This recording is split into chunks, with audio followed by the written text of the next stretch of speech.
தையல் நாயகியோட அலங்கார காட்சியை நாம் கண்டு தரிசனம் பண்ணினோம். இதே ஆலயத்தில் இருக்கக்கூடிய நந்தியம்பெருமானுக்கு நடந்த ஒரு விசேஷமான அலங்காரத்தையும் நாம் அத்தனை பேரும் கண்டு தரிசிப்போம்.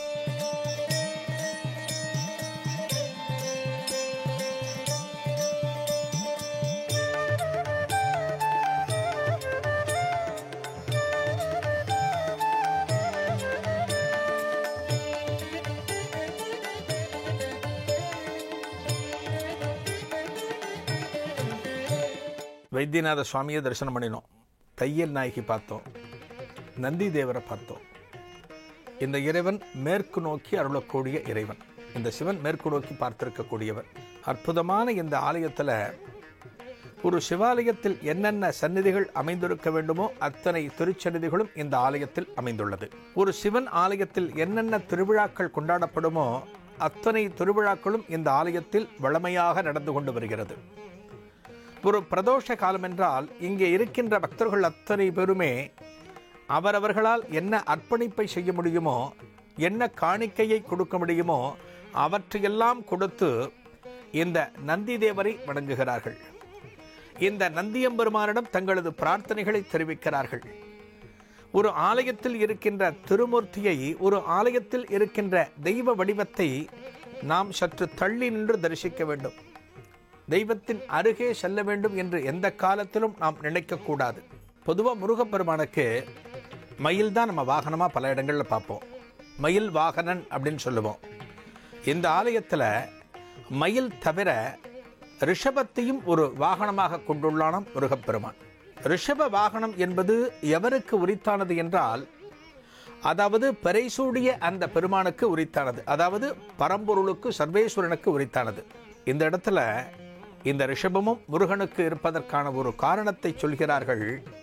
சிவன் வேறல்ல, முருகன் வேறல்ல என்பதை நமக்கு உணர்த்துவதற்காகவே இந்த இடத்துல முருகனுக்கு இந்த ரிஷபமும் ஒரு வாகனமாக அமைந்துள்ளது என்று சொல்கிறார்கள். இந்த உபதேசத்தை பிரணவ உபதேசம்னு சொல்லுவோம். அதாவது முருகப்பெருமான் தனது தந்தையான பரமேஸ்வரனுக்கு செய்த உபதேசம் பிரணவ உபதேசம். அந்த பிரணவ மந்திரத்தை உபதேசம் பண்ணினது முருகப்பெருமான் தந்தையான பரமேஸ்வரனுக்கு செய்திருக்கிறார். அதன் பிறகு அகத்தியருக்கு செய்திருக்கிறாராம். அதன் பிறகு அருணகிரிநாதர் சுவாமிகளுக்கு செய்திருக்கிறாராம். நான்காவதாக இந்த ஆலயத்தை ஸ்தாபித்த திருக்கோவிலூர் ஞானியார் மடத்தைச் சேர்ந்த ஞானியார் சுவாமிகளுக்கும் இந்த பிரணவ மந்திர உபதேசத்தை செய்திருக்கிறாராம். எப்பேற்பட்ட ஒற்றுமை பார்த்தீர்களா? ஞானியார் மடத்தைச் சேர்ந்த ஞானியார் சுவாமிகள் இந்த கோவிலை ஸ்தாபனம் செய்திருக்கிறார். அவருக்கு எப்படி ஒரு உபதேசம் கிடைத்திருக்கிறது என்றால், முருகப்பெருமானிடமிருந்து உபதேசம் கிடைத்துள்ளது. இந்த ஞானியார் சுவாமிகளோட பிறப்பையே என்ன சொல்வார்கள் என்றால், இவர்களது பெற்றோருக்கு குழந்தைகளே இல்லாமல் இருந்தபோது அவர்கள் இறைவனிடம் வேண்டிய போது முருகப்பெருமானே இவர்களது பெற்றோரின் கனவில் வந்து ஒரு குழந்தை உருவாகும் என்று சொல்லி அதன் பிறகு பிறந்தவர்தான் ஞானியார் சுவாமிகளாம். ஒவ்வொரு மகானோட பிறப்பு என்பதும், அதாவது அவர்களது அவதாரம் என்பது ஏற்கனவே எழுதப்பட்ட ஒன்று. சரவணபவர் என்ற நாமம் அருள் முருகனின் புகழ் கொண்ட நாமம். சரவணபவர் என்ற நாமம் அருள் முருகனின் புகழ் கொண்ட நாமம்.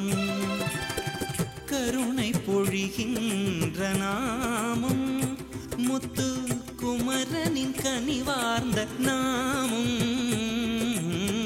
கருணை பொழிகின்ற நாமம் முத்து குமரனின் கனிவார்ந்த நாமம். சரவணபவர் என்ற நாமம் அருள் முருகனின் புகழ் கொண்ட நாமம்.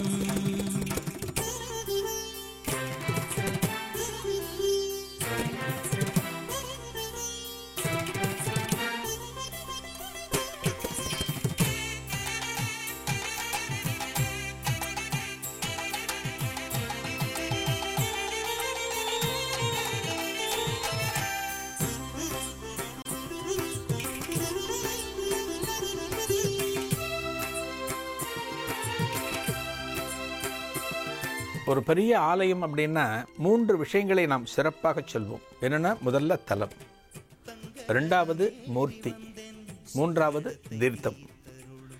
தலம் என்பது கொசப்பாளையம். இந்த இடத்துல முருகப்பெருமான் எழுந்தருளி இருக்கிறார். 2வது மூர்த்தி. மூர்த்தி என்பது இங்கே காணப்படக்கூடிய, இங்கே நமக்கு தரிசனம் தரக்கூடிய அற்புதமான முருகப்பெருமான் மூர்த்தி. இங்கே மூர்த்தியும் சிறப்பு. இந்த தலமும் தொன்மை வாய்ந்த திருத்தலம் இது. 3வது தீர்த்தம். இந்த தீர்த்தம் அப்படிங்கிறது ஒவ்வொரு ஆலயத்திற்கும் வேறுபடும். பல ஆலயங்களில் ஒரு புனிதமான ஒரு கிணறே தீர்த்தமாக பயன்படும். பல ஆலயங்களுக்கு அந்த ஆலயத்தை ஒட்டி அமைந்துள்ள திருக்குளமே ஒரு தீர்த்தமாக கருதப்படும். இன்னும் சில ஆலயங்களுக்கு அருகே ஓடக்கூடிய நதியானது ஒரு தீர்த்தமாக பயன்படும். இப்ப காவிரி ஓரமாக இருக்கக்கூடிய பல ஆலயங்களுக்கு காவிரி ஒரு தீர்த்தம். தாமிரபரணி பாயக்கூடிய இடத்துல அதை ஒட்டியுள்ள பல ஆலயங்களுக்கு அந்த தாமிரபரணி என்பது ஒரு தீர்த்தம். அதே போல இந்த ஆலயத்திற்கு, இந்த கொசப்பாளையம் முருகப்பெருமான் ஆலயத்திற்கு தீர்த்தமாக கருதப்படுவது ஒரு ஏரி. சாதாரணமாக ஏரினா ஒரு பரப்பளவை நாம் கண்முன்னால் கொண்டு வந்து விட முடியும். ஆனால் இந்த ஏரி எப்படிப்பட்ட ஏரி தெரியுமா? ஒரு கடல் போல் காணப்படுகின்ற ஏரியாம். பெரிய திருமலை சமுத்திரம் என்று சொல்கிறார்கள். இந்த ஏரியை சமுத்திரம் என்றே அந்த நாளில் இருந்து வழங்கி வருகிறார்கள். பெரிய திருமலை சமுத்திரம் என்று சொல்லப்படக்கூடிய இந்த ஏரி தான் இந்த ஆலயத்திற்கான தீர்த்தம். ஒரு நதி இருக்கு அப்படின்னா, ஒரு நதி பாயக்கூடிய பகுதிகள் இருக்கக்கூடிய ஆலயங்களுக்கு நட்சத்திரங்களை அடிப்படையாக வைத்து திருவிழாக்கள் நடைபெறும். ஒரு கடல் தீர்த்தமாக இருக்கக்கூடிய இடங்களுக்கு பௌர்ணமியை ஒரு பிரதானமாக வைத்து விழாக்கள் தீர்மானிக்கப்படுமாம். அந்த வகையில் இந்த ஏரியை ஒரு கடலாக கருதி பௌர்ணமி இந்த ஆலயத்தில் ஒரு முக்கியம் பெறுகிறது. பௌர்ணமியை ஒட்டியே பல திருவிழாக்கள் இங்கே தீர்மானிக்கப்படுகிறதாம். இந்த ஆலயத்தோட தொன்மையும் அதி அற்புதமான பழைய தகவல்களையும் நாம் கேட்கும்போது, எப்படியெல்லாம் முருகப்பெருமான் இந்த ஆலயத்தில் அருளிக் கொண்டிருக்கிறார், எத்தனை ஆண்டுகளை தாண்டியுமே தனது இன்னொருளை சற்றும் குறைவில்லாமல் நம்மீது பொழிந்து வருகிறார் என்பதை நாம் புரிந்து கொள்ள முடியும். ஒரு சிறிய இடைவேளைக்கு பிறகு இந்த ஆலயத்தின் பல சிறப்புகளை நாம் மேலும் காணலாம்.